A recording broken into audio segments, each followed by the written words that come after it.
पंकज भार्गव। बहुत बहुत शुक्रिया मीनाक्षी।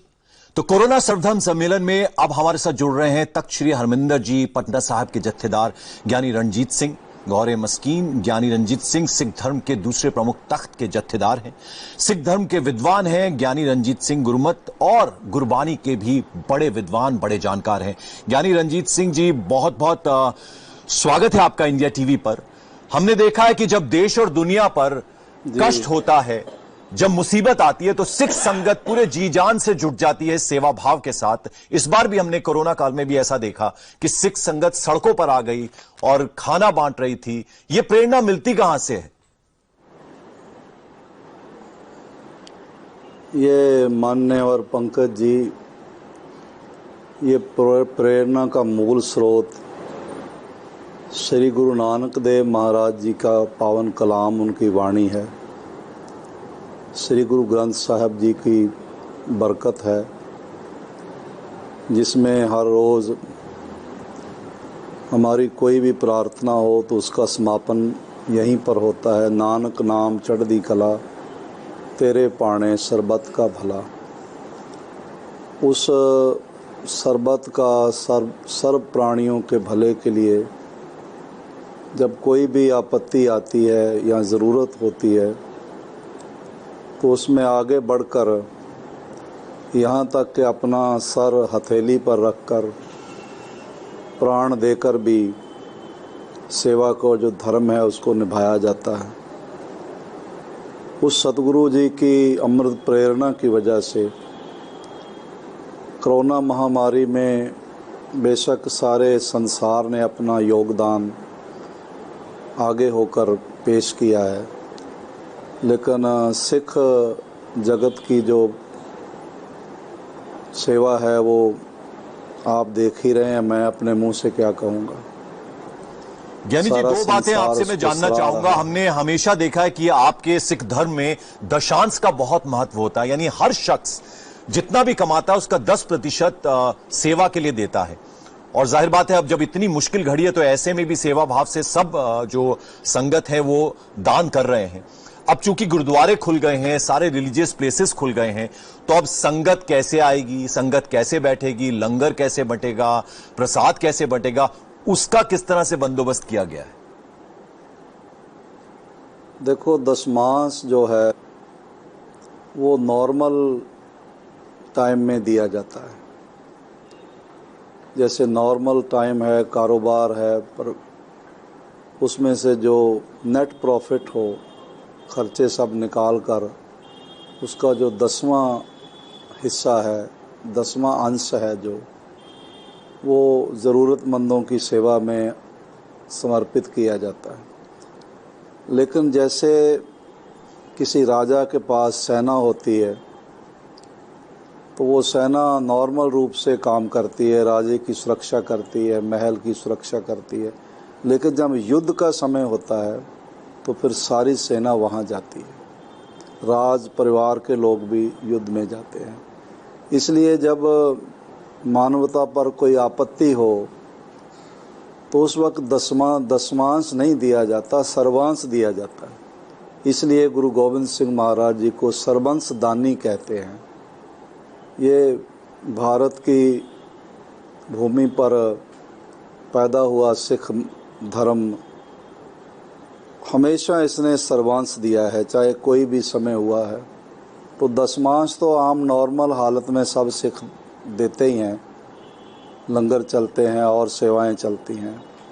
लेकिन अभी जो है बहुत सारे सिख हैं जिन्होंने अपना सब कुछ मानवता के लिए भेंट करने का कार्य किया है और कर रहे हैं। और जब जब भी कोई ऐसी तकलीफ आएगी तो करते ही रहेंगे, करते ही रहे हैं। जी ज्ञानी जी, मेरा दूसरा सवाल यह था कि अब ये जो विपदा की घड़ी है, कोरोना काल जो चल रहा है, अब चूंकि गुरुद्वारे और तमाम रिलीजियस प्लेसेस खुल गए हैं, तो ऐसे में संगत किस तरह से आएगी, कीर्तन कैसे होगा, प्रसाद कैसे बंटेगा, लंगर की व्यवस्था कैसे होगी? क्योंकि आप गुरु गोविंद सिंह जी की पवित्र धरती पर हैं, पटना साहिब का ही अगर मैं आपसे उदाहरण लूं तो कैसे होगा ये सब?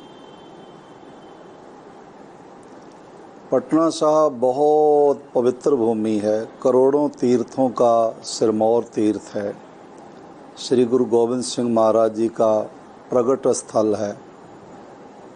यहाँ पर जो हमने हमारे मैनेजमेंट के सहयोगी सज्जनों ने पूरा लॉकडाउन का जैसे था वो सोशल डिस्टेंसिंग का जैसे है, और इस तरह से सैनिटाइजेशन है। हर 2-3 घंटे में पूरा प्रांगण जो है उसको साफ़ किया जा रहा है, और बाकायदा मार्किंग की है कि लोग ज़्यादा जो डिस्टेंस जितना चाहिए 6 फीट का वो रख कर लोग आएंगे, बैठेंगे। और पहले जो सज्जन आएंगे, संगत आएगी, वो रवाना हो जाएगी, तब दूसरे लोग अंदर जाएंगे। प्रसाद भी इसी तरह से बटेगा और लंगर भी जो है वो इसी तरह से चलेगा।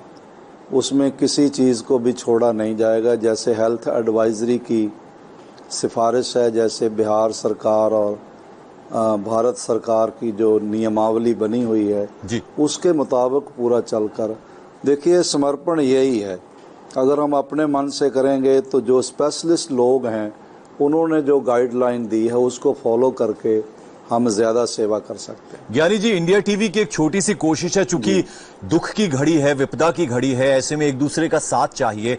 और कहते हैं कि जब विपदा आती है तो उस कठिन रास्ते में, उस अंधेरे में रोशनी जो है वो ईश्वर देता है, रब देता है, अल्लाह देता है, जीसस देते हैं।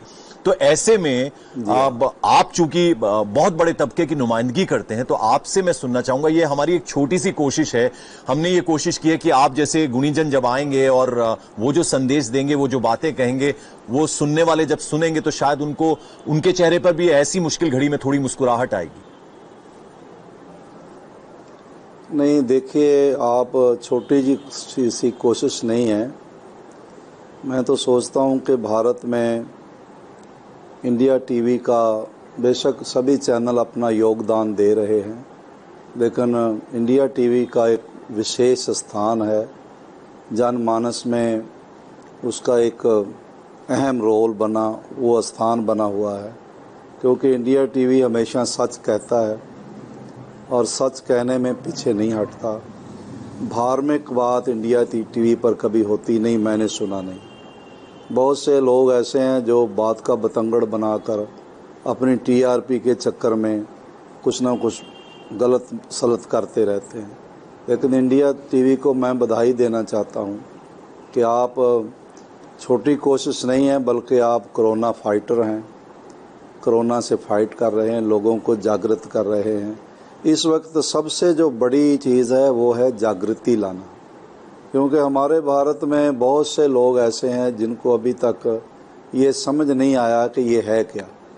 वो उसी तरह घूम रहे हैं नंगे मुंह, उसी तरह उनका आना जाना हो रहा है।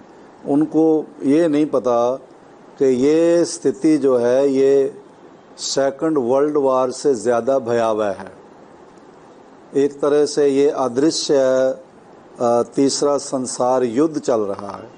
इसमें शत्रु अदृश्य है, उसको देख नहीं पा रहे हैं, और इसलिए इस पर विजय प्राप्त करने का एक ही तरीका है कि सोशल डिस्टेंसिंग की मर्यादा का भरपूर पालन हो, मास्क वगैरह लगा कर चलें, ग्लव्स पहन कर चलें जब बाहर जाना है। अभी जो आंकड़े हैं वो जो सामने आ रहे हैं वो बड़े भयावह स्थिति है। इसलिए इसमें सरकार का भी योगदान है, आपका इंडिया टीवी का बहुत बड़ा योगदान है, और सबसे बड़ी चीज़ है लोग जागृत हो जाएं जी, और इस बात को समझें कि ये मामूली चीज़ नहीं है। ये किसी की आईडी देखकर नहीं लगता है जी। ये कोई कितना बड़ा ऑफिसर है, क्वालिफाइड है, हाईली क्वालिफाइड है, किस पोस्ट पर है, इसने ये नहीं देखना है। ज्ञानी जी, चूंकि आप बिहार में बेहतर है कि जी, चूंकि आप बिहार में, इसलिए ये सवाल आपसे पूछना वाजिब बनता है। मैं ये जानना चाह रहा था कि 2-3 छोटे-छोटे सवाल हैं, उसका आप एक साथ शायद उत्तर दे पाएं। एक तो ये कि आप बिहार में हैं, तो हमने देखा ज्यादातर जो प्रवासी मजदूर हैं उनकी समस्या ये थी कि वो अपने घर नहीं पहुंच पा रहे थे, घर पहुंचना चाहते थे। तो बिहार के बहुत ज्यादा प्रवासी मजदूर थे। जब वो इतनी बड़ी संख्या में आएंगे तो उनकी किस तरह से आप मदद कर रहे हैं, बिहार सरकार आपकी किस तरह से मदद कर रही है, और साथ ही साथ ये कि कोई आर्थिक तंगी भी आप लोगों ने महसूस की जब ये सेवा के कार्य में आप जुटे रहे? तो हाँ, इसमें कोई शक नहीं कि ये प्रॉब्लम्स जो हैं वो फेस करनी पड़ रही हैं।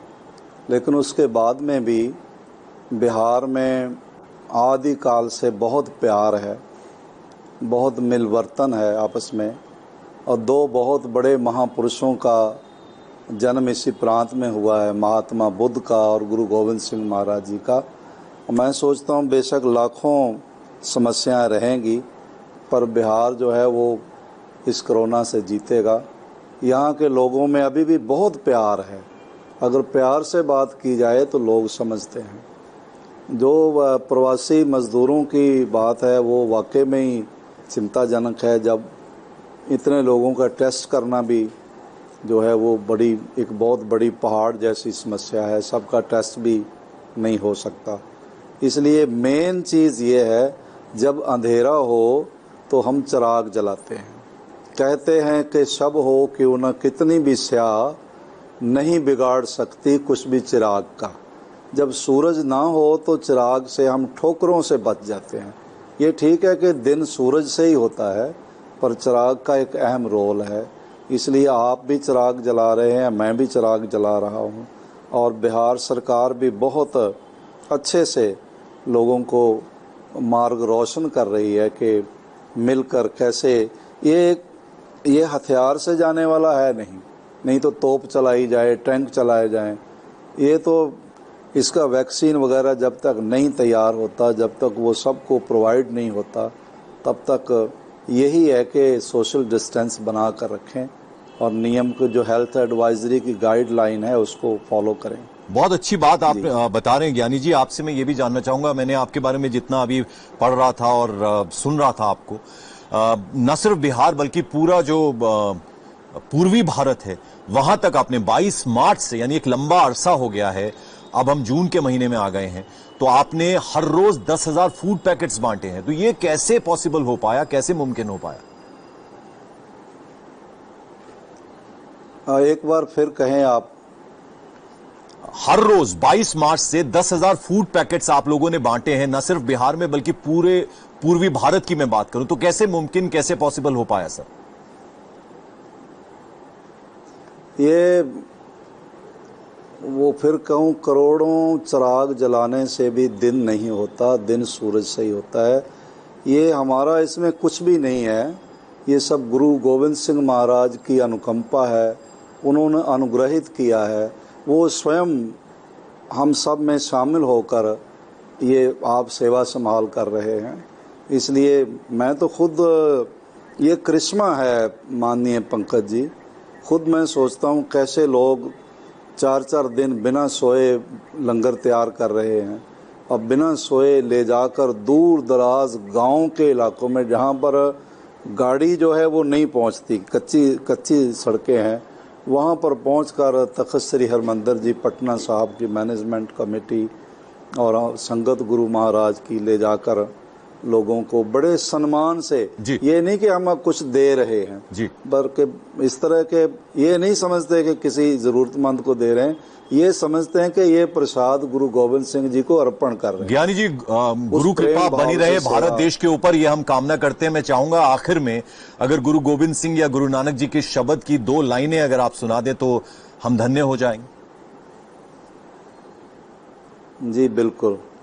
सदगुरु महाराज जी के वचन हैं कि देहराओ मस्जिद सोई, पूजा और निवाज होई, दूसरों न भेद कोई भूल भरम मानबो, हिंदू तुर्क को राफजी इमाम साफ़ी, मानस की ज़ात सब है एक है पहचान वो।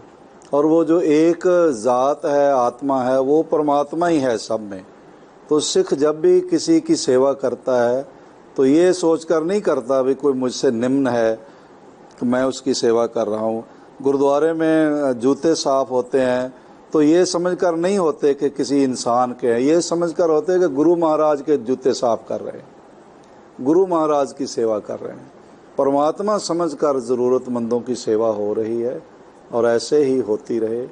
और मैं गुरु महाराज के चरणों में प्रार्थना करता हूँ कि भारत तो हमारा घर है ही है, बल्कि विश्व में ये महामारी का विनाश हो। मैं रोज़ सुबह 1 बजे उठकर प्रार्थना करता हूँ और आप भी प्रार्थना करें इस वक्त और तो कुछ दिखाई माननीय पंकज जी पड़ नहीं रहा, बस यही है कि प्रभु की अनुकंपा हो, वो अनुग्रहित करें। और जैसे आपने अभी कहा कि कर्म कांड में ना विलुप्त हों, बल्कि भाव से, प्रेम से उसको जहाँ भी याद करें। सर्व ठौर में बिराजे जहाँ जहाँ जाइयत हैं, नाथ कीर्त तुहारी को न पार पाइयत हैं। उनकी महिमा, उनकी कीर्ति सब जगह है। वही है जो दूर नहीं है, बाकी तो भाई भाई से दूर हो सकता है, रिश्तेदार दूर हो सकते हैं। और ये हुआ भी है जी कि मैं एक शेर कहना चाहता हूँ कि सैकड़ों गर्जमंद मिलते हैं, काम के शख्स चंद मिलते हैं, जब भी मुसीबत का वक्त आता है सबके दरवाजे बंद मिलते हैं। क्या बात है ज्ञानी रंजीत उस सिंह वक्त जी, जो आपने दरवाजा इतनी खूबसूरत बातें कही हैं और हम पूरा उम्मीद करते हैं कि ये जो कष्ट है ये दूर होगा और फिर से भारत इतना खूबसूरत देश है और यहाँ पर अलग अलग धर्म के लोग रहते हैं, सब अच्छे से रहेंगे, पूरी दुनिया खुशहाल होगी, यही कामना करते हैं। बहुत बहुत धन्यवाद, बहुत बहुत शुक्रिया इंडिया टीवी से बात करने के लिए। फिलहाल यहाँ रुकेंगे एक छोटे से ब्रेक के लिए। आपका भी धन्यवाद। ब्रेक के बाद